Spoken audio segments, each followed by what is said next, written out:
తెలంగాణలో ముచ్చటగా మూడోసారి అధికారం చేపట్టాలన్న కేసీఆర్ ఆకాంక్ష నెరవేరే పరిస్థితులు లేవా? స్వయంగా కేసీఆర్ తన వ్యాఖ్యల ద్వారా పార్టీ క్యాడర్కు అదే సందేశాన్ని పంపారా? కేసీఆర్ వ్యాఖ్యలే బీఆర్ఎస్ శ్రేణులలో గుబులు రేపుతున్నాయా అంటే పరిశీలకులు అవుననే అంటున్నారు. ఎన్నికల ప్రచార సభలో కేసీఆర్ చేసిన ఒకే ఒక్క వ్యాఖ్య క్షేత్రస్థాయిలో బీఆర్ఎస్ శ్రేణులలో నిస్తేజాన్ని, నిరుత్సాహాన్ని నింపిందని అంటున్నారు. మొత్తంగా రెస్ట్ తీసుకుంటానన్న కేసీఆర్ మాట బీఆర్ఎస్ లో ఓటమి భయాన్ని రేకెత్తించిందని పరిశీలకులు విశ్లేషిస్తున్నారు.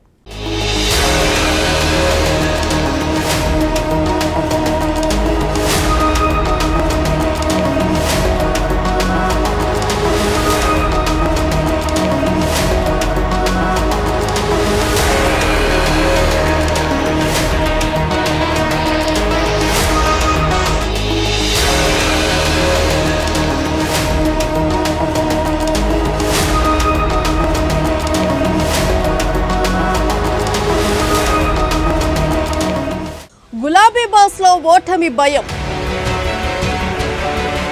టీఆర్ఎస్ సభల్లో కనిపించని జోష్, కేసీఆర్ ప్రసంగంలో పసలేదంటున్న జనాలు, రంగంలోకి కేటీఆర్, హరీష్ రావు.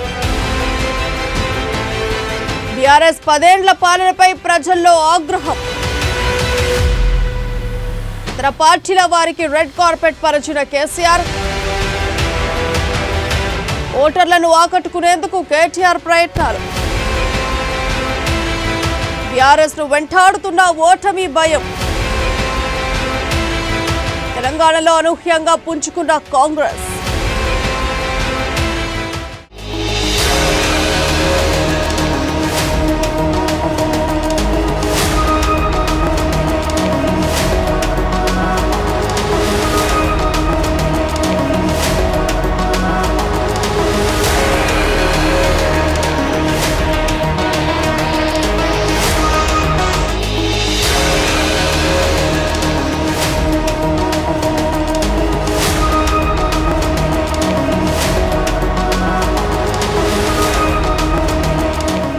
తెలంగాణలో కాంగ్రెస్ వేవ్ కనిపిస్తుండడం, చాలా సర్వేల్లో హస్తం పార్టీ ముందంజలో ఉండటంతో బీఆర్ఎస్ అధినాయకత్వంలో తెలియని భయం కనిపిస్తోంది.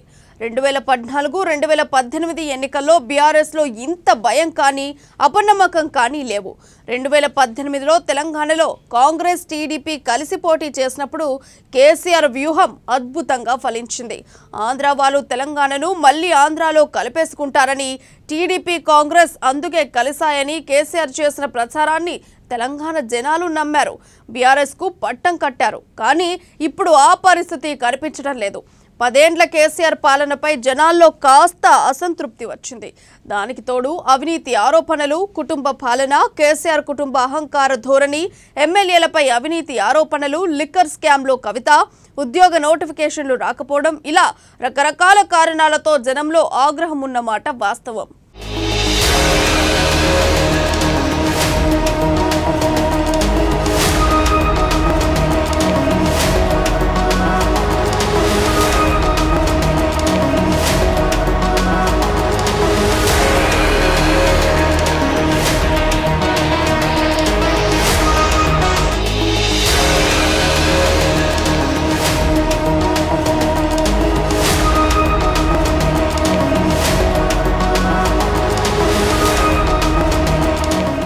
అయితే వాటి తీవ్రత అంతలా ఉంటుందని కేసీఆర్ ఊహించలేదు. డ్యామేజ్ కంట్రోల్కి రకరకాల ప్రయత్నాలు ప్రారంభించారు. సాధారణ రోజుల్లో కేసీఆర్ అపాయింట్మెంట్ కూడా దొరకని కొందరు నాయకులను ఆయనే స్వయంగా పార్టీలోకి ఆహ్వానించి చేర్చుకున్నారు. పీజేఆర్ కుమారుడు విష్ణు, కాసాని జ్ఞానేశ్వర్ ముదిరాజ్, బిత్తిరి సత్తి అలియాస్ రవికుమార్, ఏపూరి సోమన లాంటి వాళ్లను స్వయంగా ఆహ్వానించి మరీ పార్టీలో చేర్చుకున్నారు. కాంగ్రెస్ లో టికెట్ రాని వాళ్ళందరినీ పిలిచి మరీ కండువాలు కప్పారు. తెలంగాణ బీసీలో ముఖ్యమైన ముదిరాజులకు ఒక్కరికి టికెట్ ఇవ్వకపోవడంతో ఆ వర్గాన్ని సంతృప్తి పరచడానికి కాసాని జ్ఞానేశ్వర్ను చేర్చుకొని ఇప్పుడు తన వెంట తిప్పుకుంటున్నారు కేసీఆర్. ఇలా రకరకాల కసరత్తులు కేసీఆర్ చేస్తుంటే మరోవైపు కేటీఆర్ జనంలో తిరుగుతున్నారు.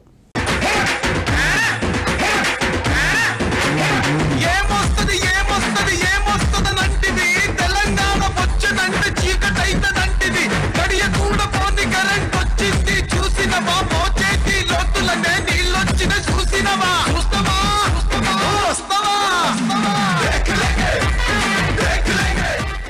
గిసంటి బేకారగాళ్ళు మనకు అవసరమా? మరి ఇలా వాళ్ళకు లోకల్ గా లీడర్లు లేరు తిరిగేతందుకు. కేసీఆర్ ను తట్టుకునే శక్తి లేక బయటికి వెళ్ళి తెచ్చుకుంటారు, లీడర్లు దిగుమతి చేసుకుంటారు. నేను ఒకటే, నాకు చిన్న కథ గుర్తొచ్చింది.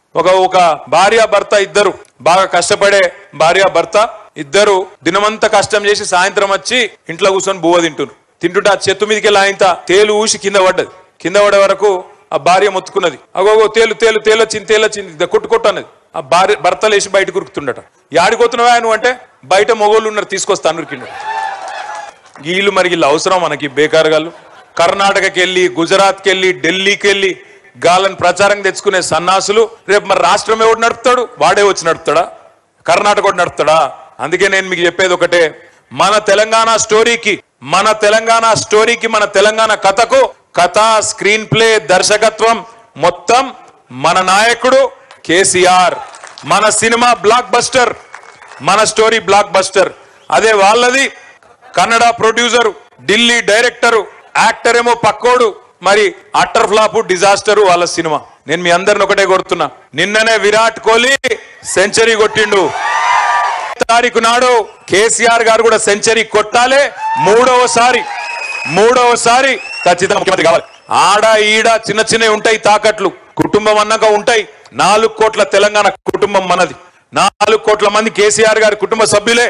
ఉంటాయి పంచాయతీలు. ఇల్లన్నాక ఇంట్లో నలుగుంటే రాత్రికి ఏం వండుకోవాలంటే తన్నుకుంటారు, గుద్దుకుంటారు. అప్పుడప్పుడు మేధావులుగా ముద్రపడిన లోక్ సత్తా జయప్రకాష్ నారాయణ, ప్రొఫెసర్ నాగేశ్వర్ లాంటి వాళ్ళతో ఇంటర్వ్యూలు రికార్డ్ చేసి కేటీఆర్ బయటకు వదులుతున్నారు.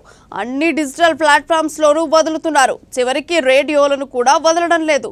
తెలంగాణలో గ్రామీణ ప్రాంతానికి చేరడానికి గంగవ్వ లాంటి వాళ్ళతో కలిసి చికెన్ కర్రీ వండి మరీ తన బ్రాండ్ పెంచుకునే ప్రయత్నంలో ఉన్నారు కేటీఆర్. తాను సామాన్యులకు చాలా దగ్గరగా ఉంటానని, మధ్యతరగతి ఆపై మధ్యతరగతి వాళ్లకు అనుకూలంగా ఉంటానని, రూరల్ అర్బన్ ఓటర్లను ఆకట్టుకోవడానికి రకరకాల ప్రయత్నాలు చేస్తున్నారు. కేసీఆర్ ప్రసంగాల్లో పస తగ్గిపోవడంతో ఆ బాధ్యత ఇప్పుడు కేటీఆర్ తీసుకున్నారు.